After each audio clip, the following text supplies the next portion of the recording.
Hey golfers, and welcome back to an episode of Second Swing Thoughts.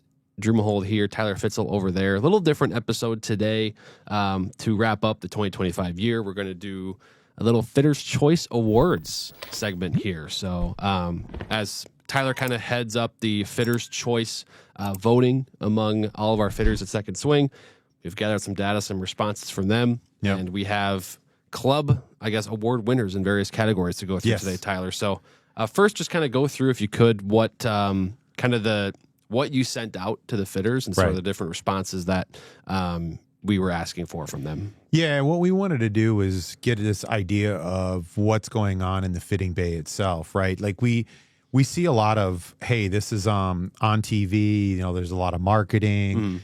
We see a lot of different players that are like on the PGA, LPGA, these tour levels that are out playing this equipment. We talk a lot about it. But from a day-by-day standpoint, in terms of what we're working with customers in the hitting bays, is looking specifically at like, well, what's working for them. We did it for every major category. So we had like drivers, mini drivers. We had hybrids and utility irons. We had fairway woods. We have irons, wedges, putters. And one of the things that we try to do is to also get kind of the idea of what we're doing with the equipment, right? So you talk about fitting equipment. It's not just, all right, you know, here's the driver of the year. It's not about that. We also take a look at things like, well, what trend do we see in loft for a particular driver? What do we see for length? You know, we talk about swing weights. We're going a little bit more past just like where you'd say someone says, yeah, just come on and get fit. We want to make sure that that person is swinging the club that is going to give them the best result possible. You know, and that's one of the things that is really kind of highlighted in all of the data that we see is a lot of questions, a lot of answers, and a lot of data that provides us a quick picture of what was working really well in 25 and what we look for in 26. Yeah, and I think a lot of it too goes to down the line in a couple of years when we get customers looking for something used that's not brand new in say 2027 or 2028. We can look back at the results of the survey of our fitters and say, well, our top ranked draw bias driver from 2025 was this one. So that type of information is also valuable for not just now, but in the future. So let's dive right into the drivers here. So we'll start at the top. We're going to go right into low spin drivers. So how we're going to do this is I'm going to kind of start by, we're going to kind of list some nominees here. So we have the low spin, or I guess in some cases fade bias driver category for 2025. The nominees, so to speak, we had Callaway Elite Triple Diamond, Cobra DS Adapt LS, the Ping G440 LST, Srixon ZXI LS. We had the TaylorMade QI35 LS, Titleist GT3, and we threw GT4 in there. Both are kind of low spin. There's I'd say they both qualify for this category, but we put them as one option. And the Tour Edge Exotics C725. So Tyler, take us through who won first of all, and then let's go through some of the information we got from fitters. Yeah, with an overwhelming number of first place votes, we had Ping. Ping is really dominating a lot of the drivers. As we're going to get a comment, you're going to hear Ping coming up a lot, but that doesn't mean like they're the best of the best. There's a lot of great options out there for preferences, but when we started talking about the low spin options, Ping does a great job because not only can they get low spin with the LS Tech, they also have a bit of forgiveness with it. So there's adjustability. You can move the weight in the back, so you have a couple different center of gravity settings. You can adjust the shaft, so you have some different lie and loft options, not to mention, different shafts to begin with. But that, like everyone in that category can almost do the exact sort of thing that a Ping does. Yeah. So that was our number one vote getter, like across the board. Second to that, and not necessarily second, but more another top option to this was the Callaway Elite, and that's the Triple Diamond. The Triple Diamond has been a low spin type, fade bias a little bit type for quite some time. As long as Callaway's put that club out there, we've seen a lot of great results with it. The thing about Callaway is that they're very consistent with their ball speeds as well. That's one of the things that we see is even on slight misses, they're still garnering that ball speed, which is a huge distance. Yes, that is one of the common responses here that we got from fitters. And in this was if it was purely kind of a ball speed category, Callaway probably wins. Just because both, like you said, the miss hits and the consistency of the ball speed was probably a little higher than Ping. But the overall performance, noting the forgiveness, was the Ping G440 LST, as you said. So those are the top two in the low spin driver category. And we had some other options to finish finish with some high votes as well. Titleist GT3 in the GT4 category. Those two drivers kind of coming up in number 3, so to speak, with low spin drivers. So low spin drivers, it was a great time to get fit for one in 2025 because there's so many great options out there. So one thing I would mention with that too is we'd asked about the type of driver length that we fit with this, and I thought was really interesting is at least over 55% of our fitters said that they fit to a shorter than standard in terms of that in the length of a low spin fade bias driver. Now for standard, pretty much everyone in the business is at about 45.5 inches to about 46. So somewhere in that category. Right. Our fitters saw, like I said, over 55% of them had mentioned that they're fitting shorter than that standard. When in the low spin driver category. In that category. Now that doesn't hold true for other categories. Right. But I think it's important to understand is like when we're talking about control as well, this is generally a driver type that we're going to see higher swing speeds with. That doesn't mean that it has to be a high swing speed because someone who may have slower swing speed benefits from less spin if they spin the ball a lot, but there's also that control element to it as well. Yeah. So the other interesting finding too, we'll go over quick before getting into the high MOI drivers was the loft. So that was one thing you talked about at the beginning was kind of, we also got information from the fitters on the loft category or loft that was fit for, and 85% of, said that 9 to 9.5 degrees was the most commonly fit loft for low spin drivers. That's a huge number, 85%. So next vote getting categories there were 10 to 10.5 at 8%, and the same for 8 to 8.5. So your low spin drivers most commonly are getting fit into probably 9 degrees, at least for the state of loft of the driver, and then depending on the adjustments made from that point on. Right. With the hosel, you can do, maybe go slightly under 9 or slightly over 9, but 9 degrees seems to be the common loft fit for in the low spin driver category. So, all right, let's get into the high MOI drivers. So, and the reason we call these the core model sometimes, depending on the nomenclature you use, but maybe the flagship driver model of the series, if you will. So the nominees here: Callaway Elite, Cobra DS Adapt X, TaylorMade QI35 Core, Ping G440 Max, Srixon ZXI. We had, going into my computer won't click here, but we got the Titleist GT2 and Tour Edge Hot Launch E525. So, and once again, as you said before, we have a familiar winner at the top here as well. Yeah, so Ping G440 Max is the high MOI winner in this category. It's also not just the number one choice, but it is the number one choice by a long shot. And again, this is not to look at some of the other choices that were ranked really high and say, well, what about them? If we're looking at, for instance, Titleist was another really high choice number, as well as the Callaway Elite. As you start talking about, and also what we have grouped with this was another one that Callaway's done is that's the Triple Elite Max, or I'm sorry, Triple Diamond Max. So what they've done is try to maximize the forgiveness of that Triple Diamond, maybe not in a fade bias type, but all of these have movable weights that allow for center of gravity. They all have shaft adjustments with them. This is one where if you start looking at some of the outside factors to it, if we go back to when we talked about loft, so here over 70% of those were 10 to 10.5, right? So not quite as low. And then even on that side, when we start looking at it in terms of shorter versus standard length, over 67% of the lengths were standard lengths.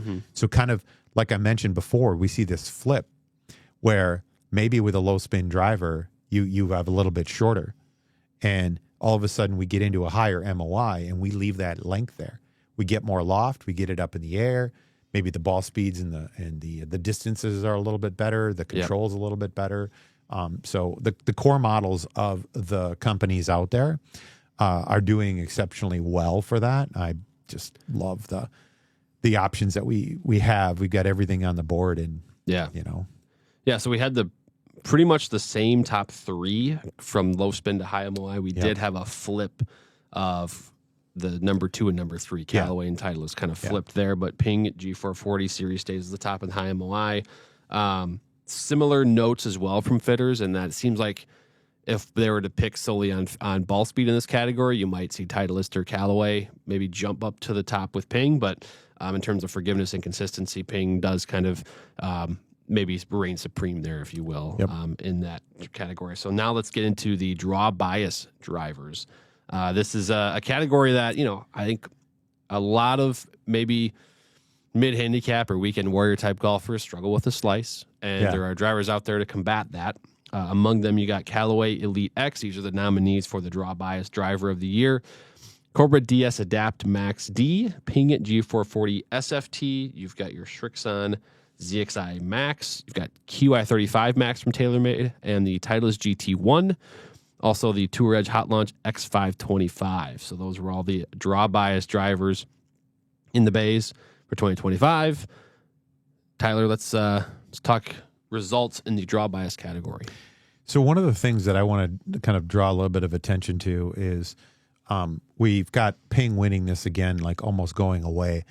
The SF Tech or Straight Flight technology that they've developed many years ago has been a leader in this category.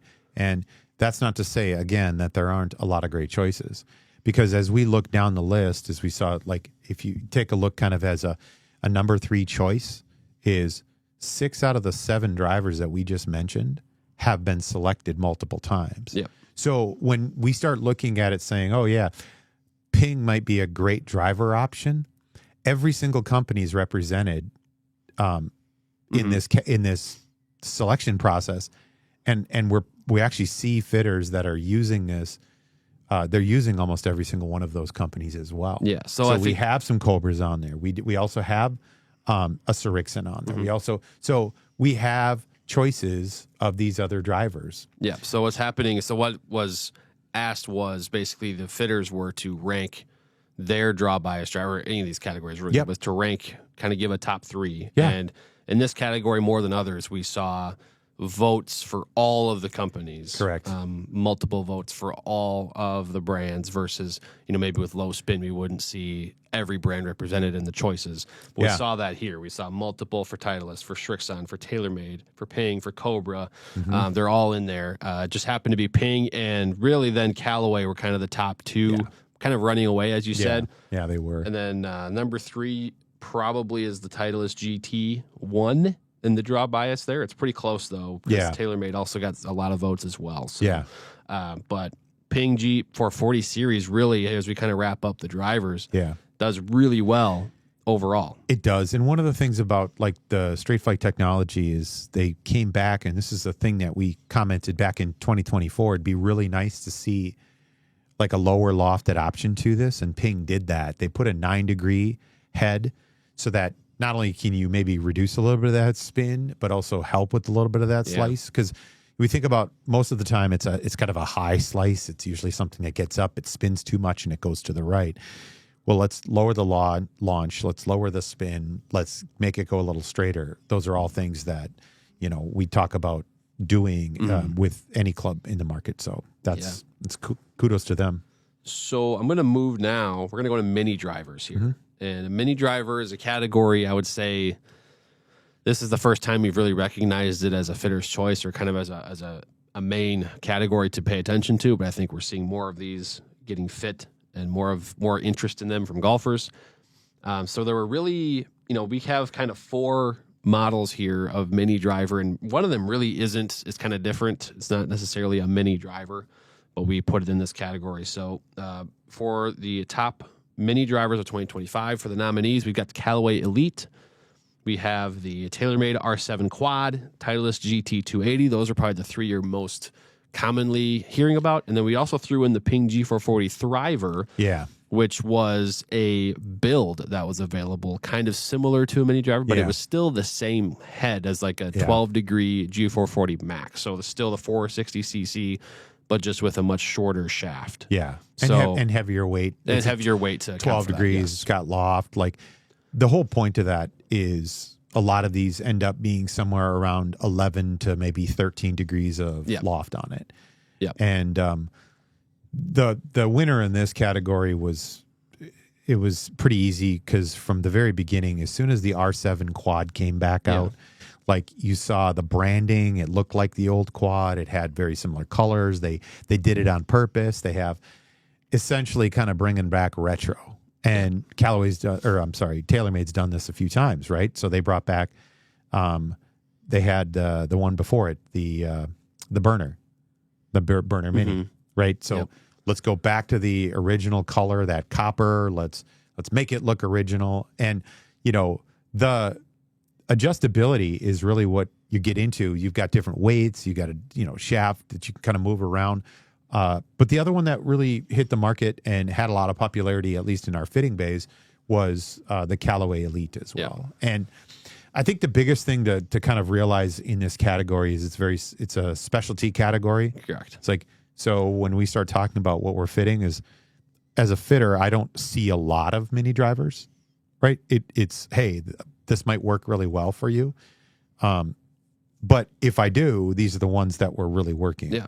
And I did sell, most of the time, I was selling either a Callaway or a TaylorMade. Yeah, those are the top two getters here. Our 7 Quad was the top vote getter. Then it was Callaway Elite. Then you had a little bit of GT280 in there. But we did get several responses too from fitters that said it was pretty rare that someone, it was a true fitting for them. Like, they needed this in their bag. Yeah, but more times than not, it was a request thing where someone was like, I want one of these in my bag. Correct. Because, they just wanted the look of something smaller, a little more loft off the tee. So, but nonetheless, mini driver category, we've got R7 Quad, we've got Callaway Elite Mini, and then the GT280. So let's get into let's go right down to the fairway woods here. So we'll kind of do the main core model fairway wood here. And we have similar results as we've seen, of course, in the drivers. Things kind of carry over here. But for the high MOI or core fairway wood model of the year, nominees: Callaway Elite, Cobra DS Adapt X, Ping G440 Max, the Srixon ZXI, TaylorMade KY35, Titleist GT2, and the Tour Edge Hot Launch. Tyler, let's talk fairway woods here. Yeah, the winner, Ping G440 Max. It has been such a great club because of some additions that you may not have seen before. For instance, it's got 4-wood. And when we start talking about fairway woods, not always is the 3-wood or the 15 kind of traditional lofted 15-degree fairway wood the best option in the bag. And so I know that we saw two trends that really happened quite a bit this year. I'd say a 3-wood or fairway type that had more loft. So we're talking 4 woods, high launches, or 16.5-degree types. That would have been more popular than a straight up 15-degree, because you get a little bit more that you can work with up in the air.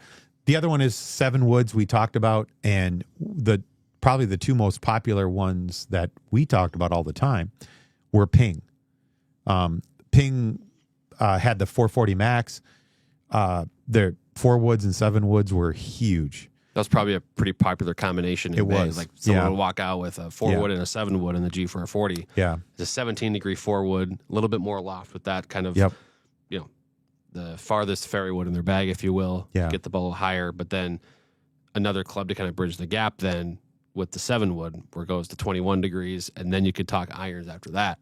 I bet that was pretty popular as golfers made that transition away from a 15-degree 3-wood. Yeah, and then we also saw like a number of high choices to this was in the Titleist lineup. And there again, we see a lot of the 16.5 degrees and even some of that 21 degree, which again would be like a 4-wood and a 7-wood. And so that kind of the Titleist fairway wood kind of dominated the second and third choices by a lot. And so like combining them, Ping and Titleist were really leading that category. Yeah. It was interesting because we did, I feel like there was a lot more discussion on the low spin categories where there's a lot more interest and intrigue in Callaway and TaylorMade, but overall in the fairway woods, obviously a lot more of the ones sold are the core high MOI models, and you saw Ping and Titleist get a lot of the attention there. So it was Ping, it was Titleist, and then it was Callaway ranking the top 3 at the fairway woods.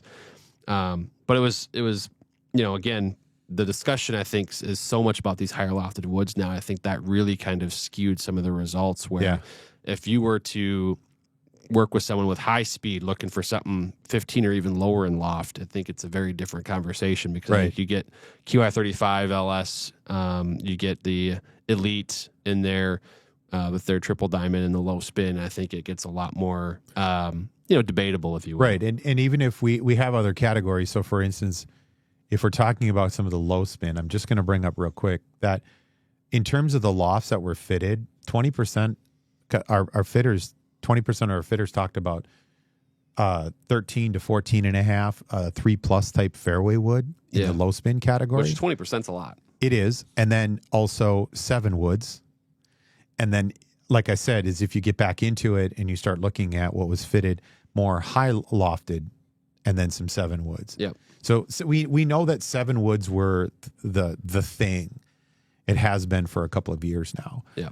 We're seeing tour players doing that. So that anytime you see what happens on the tour, people says like, okay, well, they're using it. Let me try that. And there's a ton of success with it. So yeah. So fairway woods, another big year, and I'm curious to see what happens here.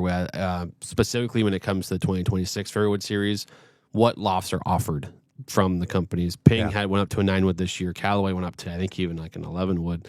Yeah. At least in the components that we had in the fitting bay. So curious to see what happens in that regard. Let's get into some utility irons and some hybrids for 2025. We'll start with utility irons. Yes. This is a fun category for me. I've played a couple of these models actually that are up for the nomination, if you will, or in the nominees. So for the utility irons, Callaway Apex, we've got Cobra King Tech, the Mizuno Pro Fly High. We've got Ping, where they had the I crossover, and then they launched one middle of the year with the IDI, the Strixon ZXI utility, and the TaylorMade PDHY and UDI, and then also Titleist coming through with, they actually also launched something middle of the year with the T250U and the U505. So a ton of really good options here, actually. There's some really good products in this category, but let's talk results here as we kind of transition. We don't have a Ping winner here.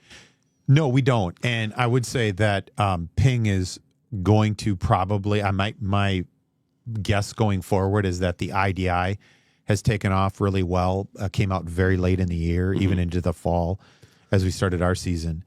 But number one is Srixon. The Srixon utility that they have on the market is elite. It's still a forged casing or body that allows for that soft and bendability, so you can maneuver some of the lofts and the lie angles in the loft with it. You have different options in terms of shafts, and you could go steel, you could go graphite. You could really make it more of a high launching long iron or just a low launching driving iron. But it dominated, especially in terms of the choices. And then the second to that are the Titleist choices. And we saw a lot of the top end of the bag getting replaced by one of these two companies. So even if you weren't a Titleist or a Srixon player, you started to see these two companies in your bag. And I'll tell you, like when we get into irons, I'd be shocked because like these are going to be the two companies that we're probably going to be talking about in irons. Yeah, you're probably right. I do think it's valuable for Titleist too to have two options in this category as well. They have the T250, which is kind of smaller, and then the U505, which is a little bit thicker. So, Titleist comes in second there. In the irons. And so I really like again, as we start talking about like the number of choices to it, we've got like we've got like 6 out of the how many do we have here? Like We had seven seven choices, and we've got 6 out of the 7 choices. Like there are, and I'm just trying to think here if there's everything is represented in at least with some choices along the way. Yeah. But again, when we get down to like some of the choices, like there's every single club represented in there. So it's not like, oh yeah, I never sold any of these. Right. Like they're out there, and those are options to it. Yeah. So again, how this was working is we were asking fitters to list their top 3 in the category, and as Tyler's pointing out, every one of the nominees there, all 7 brands were represented in the top 3 of some of the fitters votes, if that makes sense. Yeah. The answers. So each brand is releasing a really good utility iron, essentially. Let's get down. Actually, talking loft, I thought it was interesting that 78% of the most commonly fitted loft in the 3 was a 3 utility iron. Yeah. Instead of, which is about 19 to 20 degrees. Yeah. About 15% was a 2 utility, 16.5 to 18. And then only 7% of the fitters said their most commonly fitted loft was that 4 utility, or that 4 iron loft range of about 21.5 to 23. Yeah. And generally speaking, if you're in this utility of some sort, you're using it for a specific purpose, or you've got more speed that creates more launch. If you're someone that has been struggling with the longer irons / hybrids over the years, the driving iron or the utilities are nice as kind of a long iron replacement to get some more of that height. They're all geared towards getting that ball up in the air a little bit more, getting some more distance out of it. But if you're struggling with that, that's why we put the utilities with the hybrids to begin with, is you probably need to get into a hybrid. And as we start looking at that category, if we look at the high MOI category, again, if we go to loft, overwhelming, there's a huge amount. 96% of the fittings that we did were chosen with some sort of a 4 hybrid or 20 to 23 degree. Yeah. So again, in the utility iron, if you're going to get a utility iron, you're talking somewhere around 19, 20 degrees.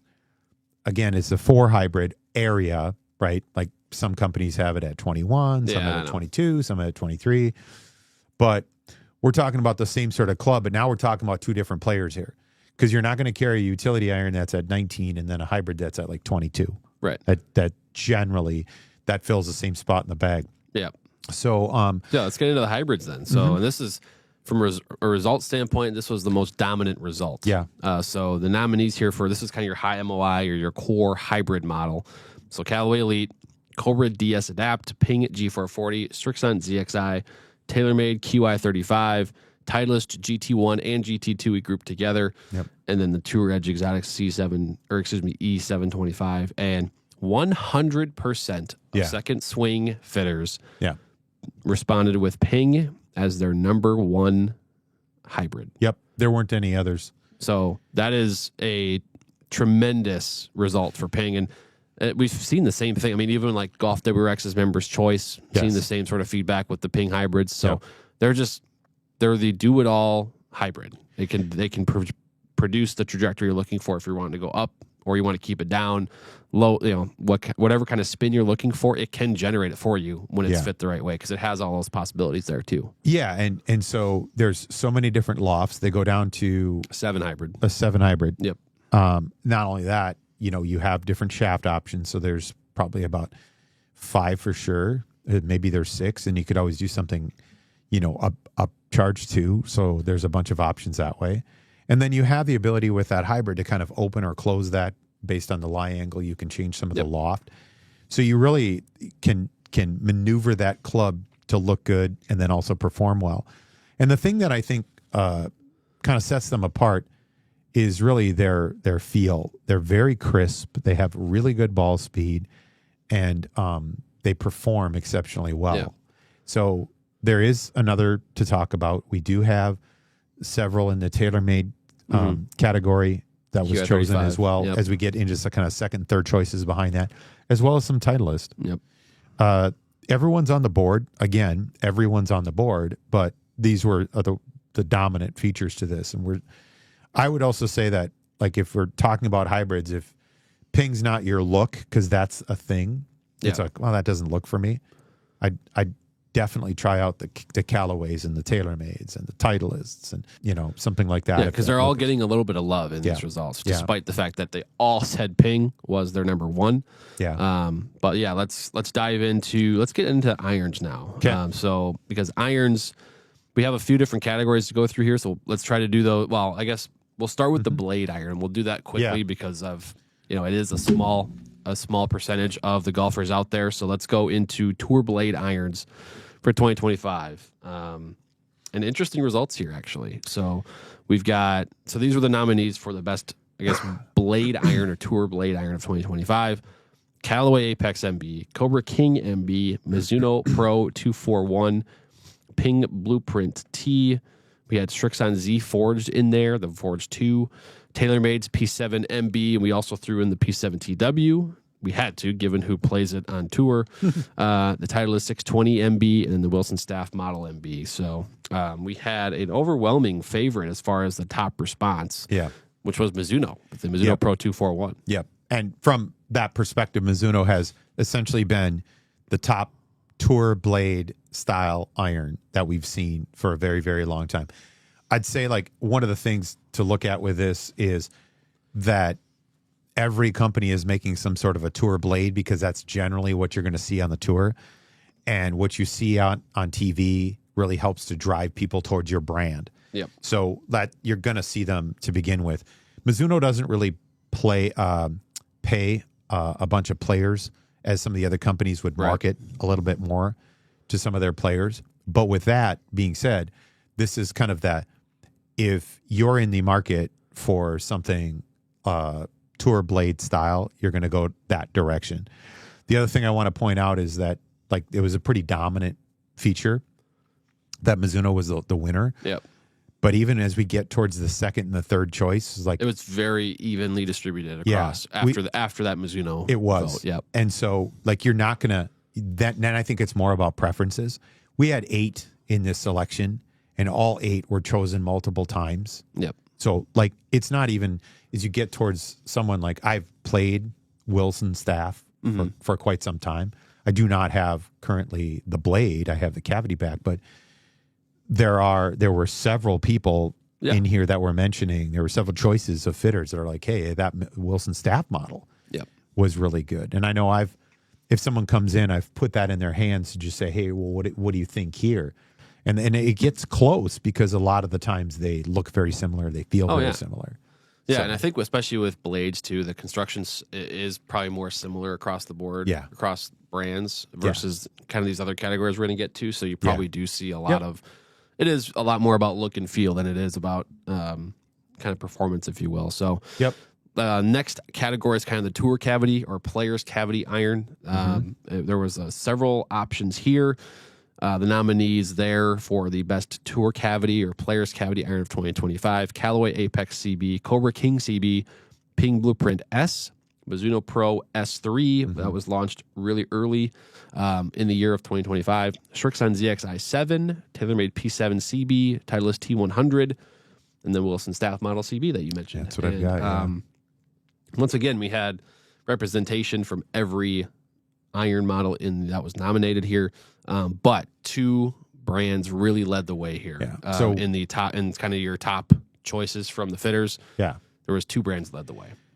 The 2 brands were, number one, the Srixon ZXi7, right? As a tour cavity, it's got a slight cavity to it, and one of the reasons that I find it's exceptionally well performing in the fitting bays is that it's a little bit larger. So there's a little bit more forgiveness to it. They've got weight that's positioned maybe a little bit deeper with what they classify as I'm trying to think of the name of it now on that Srixon. Well, they got a main frame and a pure frame. Yeah. The pure frame, I believe, is what it is with the ZXi7. Yeah, and so we find better ball speeds, great launch conditions. We find a little bit more distance, and they're very forgiving.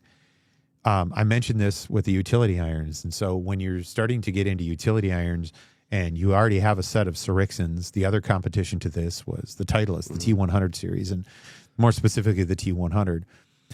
These were runaways. It's not even close. There are, like, as an example, all 8 represented yet again somewhere in this survey. But when we start looking at it, ping was a dominant number 3 feature to this, right? So there were a lot of choices as kind of like, it's Srixon, it's Titleist, and then in this category, then it becomes ping. Again, we start talking about like Mizuno. Mizuno is in every one of these as well. So it's not like they weren't recognized. But the Pro S3 kind of made a mid-season to like mid to late season introduction. So it's a lot like we talk about if something comes out in like it has kind of an advantage late in summer. this It's like, all right, well, we haven't been fitting with it. So, that was maybe one of the reasons if you're talking, it's like, well, Mizuno's a great iron. Yes, it is. They're all great irons and they're all in here at some point too. Yeah. I mean, it looks like here, over 80% of the responses from fitters had a combination of Titleist and Srixon as the top 2. Yeah. Whether it was Srixon on top and then Titleist or Titleist and Srixon, but T100 and ZXi7 were very clearly in the fitting bays, the favorites among the players' cavity irons. And one of the things talking about irons in general is the questions we had asked about like what type of set are you getting? Are you looking at? And so the overwhelming dominant feature to this is typically a 4-through pitching wedge. Yeah. Right. And what's important to note about that is as you get into the blades, it's almost 90%. And the other large portion of that, there's 60% in terms of choices. We'd asked what are the 2 most common sets. And the 60% was a mixed. So it was probably some sort of a blade, maybe into a cavity back. The same thing happened here in that tour cavity. 92%, almost 93% said it's 4-through pitch. And again, over 55% said, and then the other choice would be some sort of a combo set to this too. Right.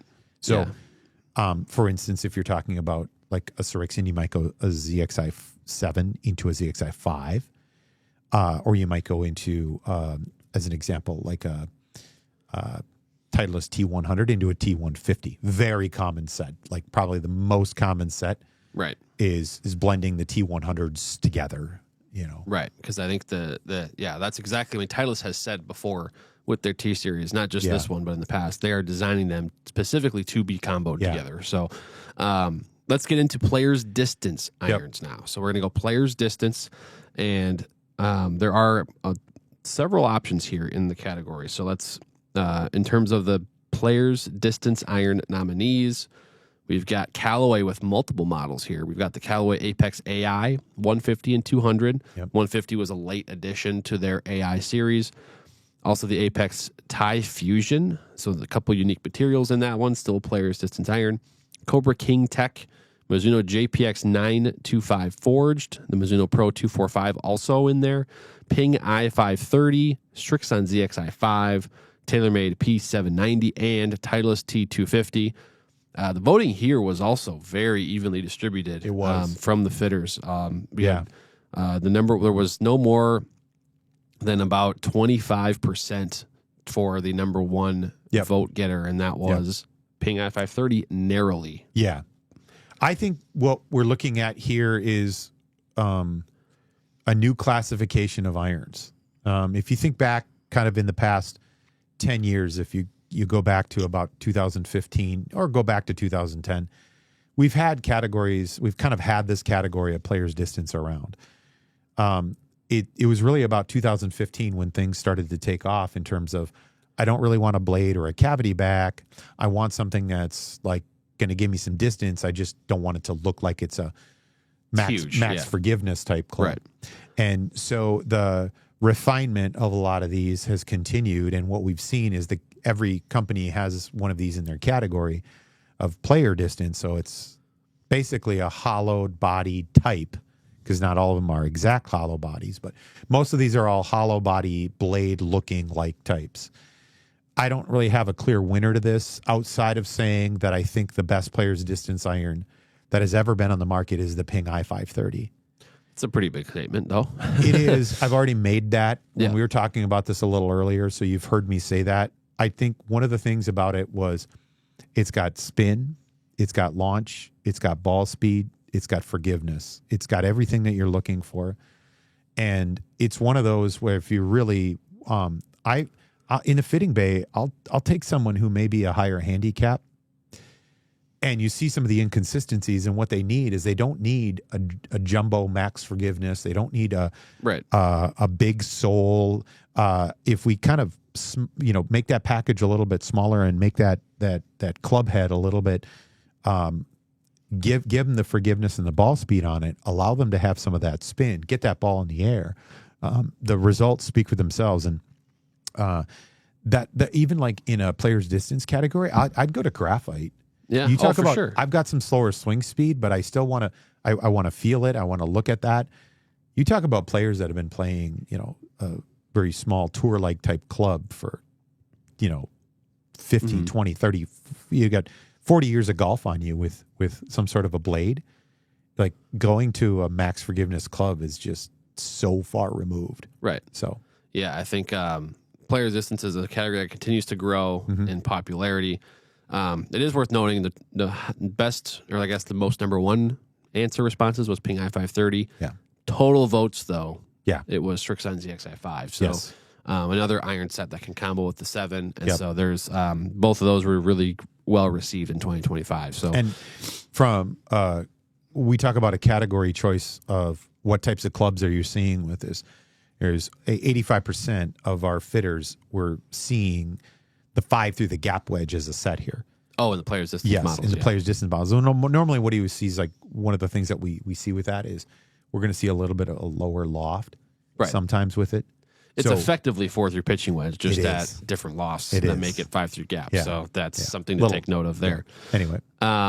Game improvement irons. We'll go through this one quickly. We have a lot of options, and we still had a very clear winner in this one again. So in the game improvement irons category, Callaway Elite, the Apex AI 300 from Callaway as well, Cleveland Zipcore XL, Cobra DS Adapt, Cobra King Tech X. We also had Ping G440, Srixon ZXi4, TaylorMade QI, Titleist T350, and the Wilson Staff Dynapower. And not quite as clear as it was with the hybrid, but the number one response, this is about 70% of responses had Ping G440 as the number one game improvement iron of 2025. Yeah, and we've seen this in the category for a very long time. Ping has done exceptionally well in this category. So that's one of the reasons why Ping can do anything they want with a golf club. But what they do exceptionally well is give us a product that is high performance for the masses. And you can kind of create this G440. You can do loft structures. So if you want more loft or less loft, you can get the high launch and go with more ultralight materials. When we start talking about all of the options that you have, Ping dominated this market. They have dominated this market for a very long time. All the club companies have choices here, so it's not like, again, everything's on the table. But one of the things I'd point out too is we're asking our fitters is like, what's the typical type of set makeup? What are you doing most often? And we ask our fitters, to kind of label 2 choices for set makeup. 100% of our fitters said they go 5 through gap wedge as one of the most one of the set makeups that they're going to go with. So as you start looking at the irons, and you have a very, very clear picture, is if you're looking for game improvement, forgiveness, performance, you're going to go with a Ping G440. Yeah. And you're probably going to get, or at least you're going to try it out. Yeah, it's got to be in the mix. Yep. And then you're going to want something like probably 5 through gap wedge. Right. What we're seeing there. Yeah, those are that kind of wraps up the irons. We had a few more brands get into the mix a little bit there as we talked irons with some Mizuno, some Srixon. Right. Ping was still very much in the mix. Titleist was still a strong performer there as well. Let's get into wedges here for 2025.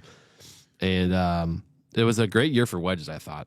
We had some really good performers. The nominees for Best Performance Wedge of 2025, Callaway Opus, Cleveland RTZ, the Cobra King, the Mizuno Pro T1, Ping S159, TaylorMade MG4, Titleist Vokey SM10, and the Wilson Staff Model ZM.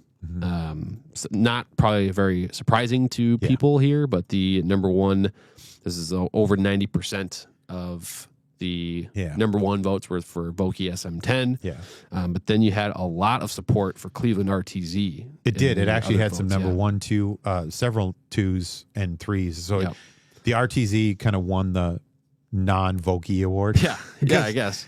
One of the things about wedges is consistency. And you'll hear this if you were to take let's say the SM 8, 9, and 10 from Vokey, the last 3 models, and put them next to one another. Same loft, same grind. Mm-hmm.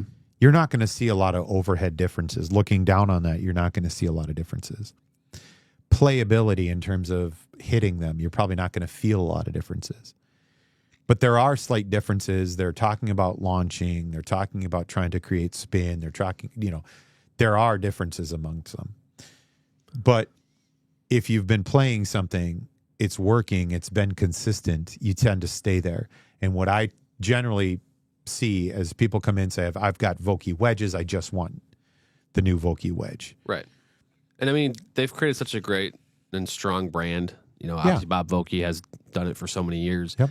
But you only do that by creating consistently great stuff. Yes. That people can rely on, that provides the performance that someone's looking for. Yeah. And with the various ways people use their wedges nowadays, to be able to have an option for all the different shots and looks that a golfer might have in a round, I think that's worth something. So it's not surprising that Vokey's up there, but I think Cleveland has something with this Z alloy material. I think they do. The strong response, again, the outside of Vokey response that Cleveland garnered, I think is worth something here. So for my kind of wedge of the year is I picked the Cleveland. And I picked the Cleveland because it's easy to say the wedge of the year is the Vokey because it was the number 1 played on tour. It's the number 1 sold.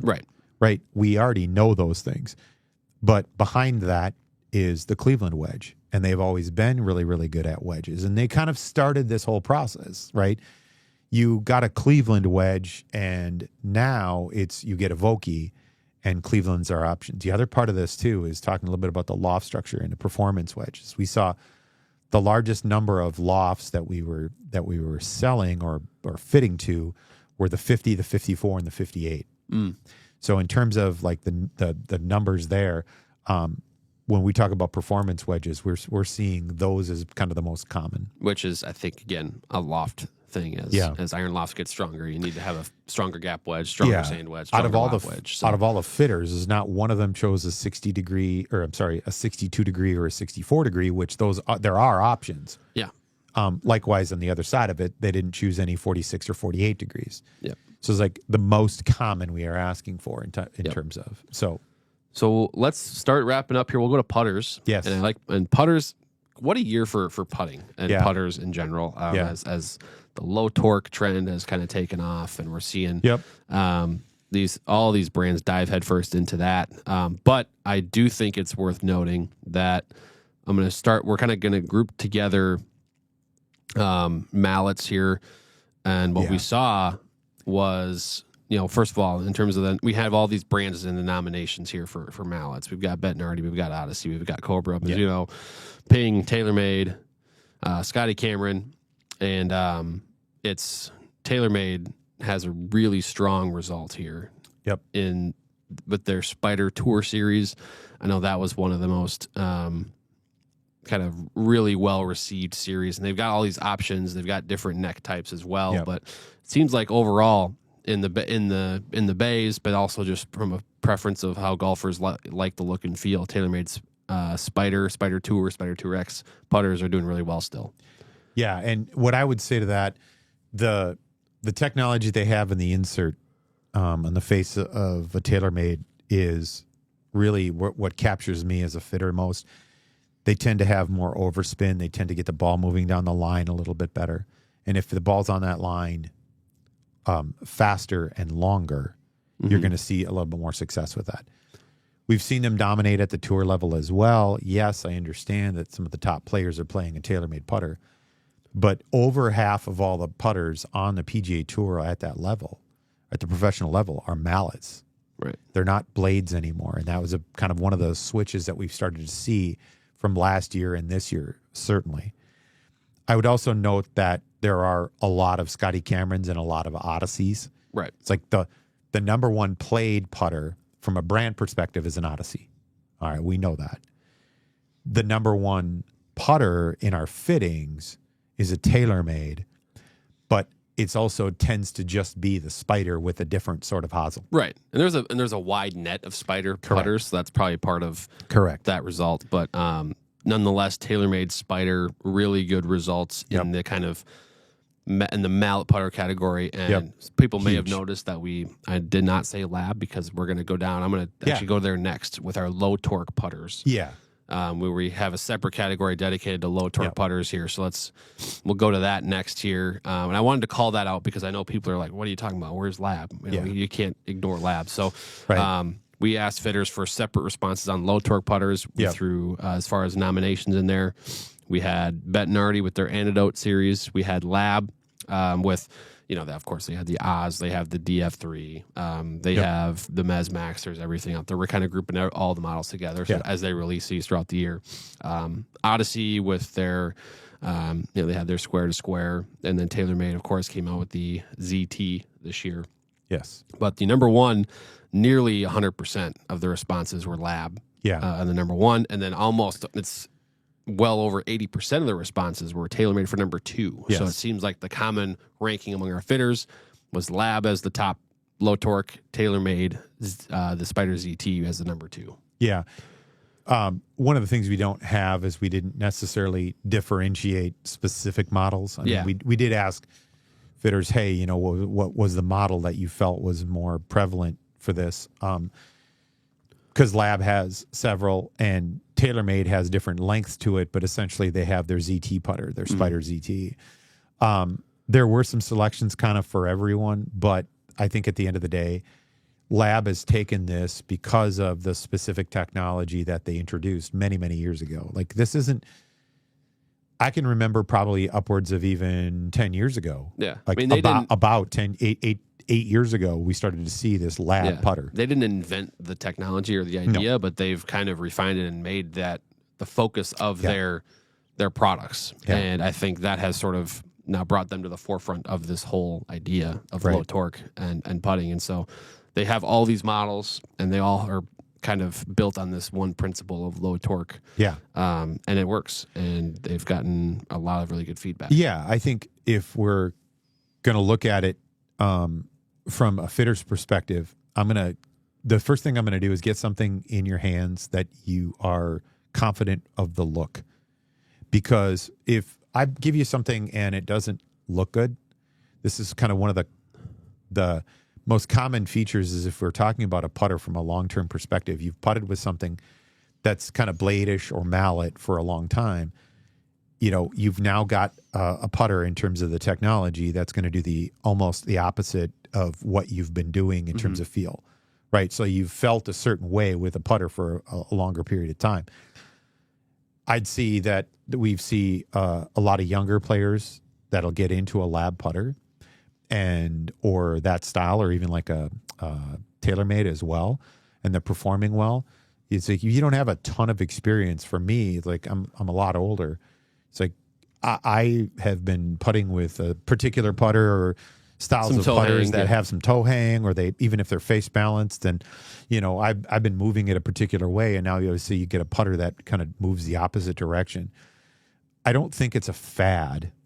I think it's an option. Yeah. And in terms of those options, lab and TaylorMade tend to be the best option that we've seen with it. But we're going to see what happens with Scotty Cameron, because they've got their new OC. Right. Like it just launched. It's just in the stores, like literally weeks ago. So it's not one of these where we could have put it on there. It was like this. We have started to take the survey before that even came out. Right. Yeah. So but that'll be in there for next year. Yeah, and that'll be. I'm curious to see how that goes, because I think they were certainly not the first to kind of jump on the bandwagon, so to speak. They wanted to do it right, and with newer models from different company or from the same sort of companies as well, as they're bringing out Odyssey's redefined it, right? So they've got a new model of it. Yep. That we've already seen come out. Was it the Tri-Hot again? Yep. So square Tri-Hot series. Yeah. Yeah. And what I know they've messed with the positioning of where that shaft goes in. So there's what I'm going to look forward to is next year probably about the same time, we're going to come back on this, and we're going to have a bunch more options. And I think we're going to see this even itself out a little bit more. Right. It's not going to be so dominant. I said we're going to start to see some of these others. And then if something wins, if one of the new Odysseys wins some tournaments, or someone gets hot with it, or some Scotty Camerons, if we start seeing these things winning more tournaments, we're going to start to see the popularity start to grow with that too. Oh yeah, that's how it happened with the Jailbird a couple years ago. Very much so. Let's wrap it up here with some blade putters. Yeah. And so I'm going to go in specifically talking about kind of slight arc or slight toe hang putters. Okay. We've got for nominees there. I mean, we're throwing in every brand: Bettinardi, Odyssey, Cobra, Mizuno, Ping, TaylorMade. They've got various models within their putter lineups. But it's no surprise that almost 100% of our responses had Scotty Cameron's Newport or Newport 2 putters as number one. And then right behind that, and the most common by far number 2 response was Ping, their answer 2. So and I would say that that's a category that is kind of taken a little bit of a backseat because of the mallet craze, if you will. Right. And so as we define it, a blade is something that with slight toe hang usually has some sort of a plumber's neck and or maybe a slant neck or something like that. Mm-hmm. The thing that I think we look at in this category is that, generally speaking, this is a more traditional style. And if we're looking at the traditional style, what sorts of technology is prevalent to it? I would say both Odyssey as well as, well, I'll say all three. Camerons, Scotty Camerons, Odysseys, and Pings have all been more mallet-based, but they still lead in the blade-based. Yep. Odyssey is probably like the least of this. Mm-hmm. They have a few blade models, and then they're just saying, hey, we're just going to go all in on the the mallets. So yeah, I mean, I think there's such a strong brand associated with the Ping answer and the Scotty Cameron Newport 2 that those will always have a huge following and huge interest from golfers. But so I think, I mean, overall, not surprising to see those names at the top here for the blade putters. Yeah, and we're going to see new models of like all of them. Yeah, I mean, of some sorts. So I'm looking forward to that. I'm kind of in between on it. What putter do you have in the bag now? I've been playing a White Hot OG 7 Bird. Oh, okay. Odyssey throughout this year. So we'll see though. I'm interested in trying a low torque, but I haven't been able to put one in the bag yet. So we'll see. I know there's maybe a couple things coming down the pipeline that are worth trying new in 2026. But this is the time of year we're wrapping up 2025, and then within the next few weeks, we'll have a lot of new fun stuff to talk about on the podcast and of course on our YouTube channel. So that's kind of how we're going to wrap it up here, I think. So golfers, first of all, thank you for watching and engaging with and leaving comments on all of our stuff in 2025, whether that was on the podcast or whether it was on YouTube. Make sure you stay subscribed, tell all your friends and tell your family about us. Right. And Tyler, we thank you for putting together all the Fitters' Choice Awards, setting out the nominees, getting all the responses, and giving your insight today. We really appreciate it. Yeah, not a problem. And don't forget, keep your grooves clean, stay razor sharp.